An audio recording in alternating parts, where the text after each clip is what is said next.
Hi, I'm Patrick George from Jalopnik. Aaron Brown with Jalopnik as well. And we are walking around with the new 2020 Toyota Supra.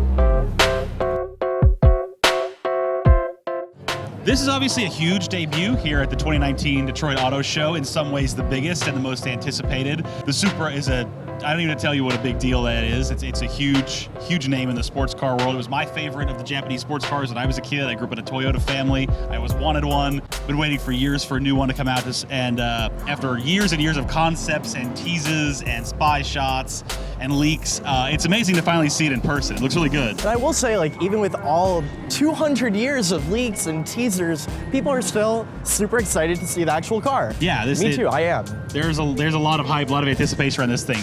So let's walk around and see how it looks. First and foremost, this is a very different car than the Mark IV Supra from the 90s that everybody remembers. That was definitely more of a Grand Tourer. It was a 2+2. It was a little bit larger and heavier than this. This is definitely more of a pure sports car. 2 seats, smaller, a little bit lighter than the old one. It owes a lot to the BMW Z4 that it was developed with, and those two cars share a platform and an engine. So this thing, as we'll see inside, is pretty much all BMW, although Toyota did all of the styling and the suspension tuning and the final tuning themselves. I think this is where you see the most of the last Supra that everybody remembers, like the kind of like... It's kind of scoopy. Yeah, that rectangular headlights, kind of like rounded rectangles, like that's familiar here. The nose... You keep that sort of conical nose that the FT1 concept had that debuted a few years ago in Detroit. And I will say, like, even with it still having similar design flow to the 90s car, like it feels completely modern and even like a bit the hint of the future. These like complete LED, I assume, headlights. And I will say one thing about this car, which I've started to notice, there is a lot of plastic vent-looking pieces, which many of which do not appear to be actual vents or intakes. There are side intake-looking things that air does not go through, which bothers me a little bit, but maybe overall, it does. Maybe it does in some way. I mean, it's a modern turbo car. It requires a lot of cooling, so I don't know. I would hope it works, but either way, it's still a beautiful looking front end. It does. It's very striking. It's got those classic sports car proportions. Long hood, cabin set in the back, short rear end. We had a render of this car, I think, almost 3 years ago. Yeah, we got some documents from Toyota, and we used them with our in-house artists and some outside artists to construct a render of the Supra.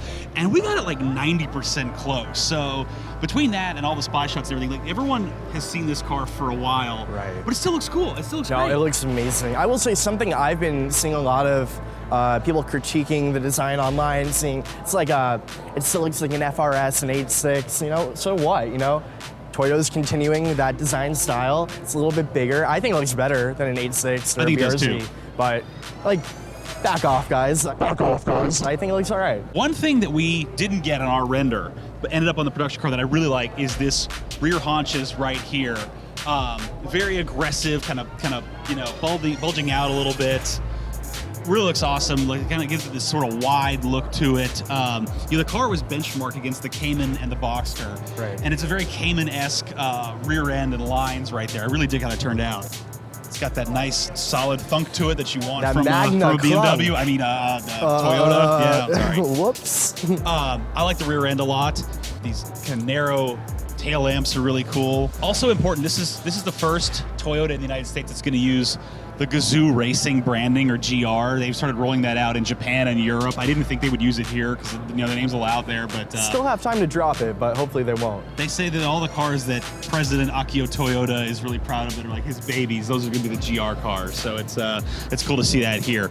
That's the outside. Shall we get inside? We should, yeah. Hello, we are inside the 2020 Toyota Supra, and this is where the car's BMW origins become really, really obvious. Not that's a bad thing, but it's definitely BMW. You look at the gear shifter, it's got iDrive, it's got the screen right there. That's all of BMW's familiar graphics, but it's got a Toyota logo on it. It's got all their fonts. Yeah, and the steering wheel too is like from an early F30 non-sport. I don't know, and that plastic little centerpiece below the airbag cover. I kind of wish Toyota had their own spin on it. These vents are a little Toyota, but yeah, and the gauges too.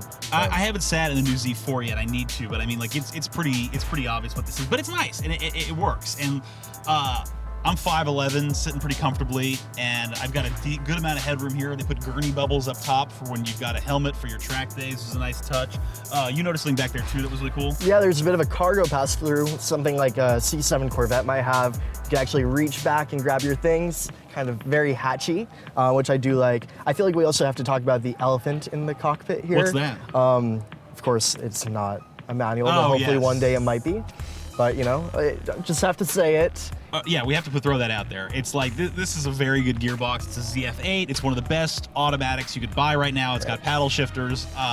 I've never been disappointed in this gearbox in any application it's ever been used in. But I completely agree with that. It's a great trans. But it's a sports car. Like, I really wish that it had a proper 6-speed manual. That would be just a great addition. Maybe one day. Maybe one day. Maybe Fingers one crossed, day. You know?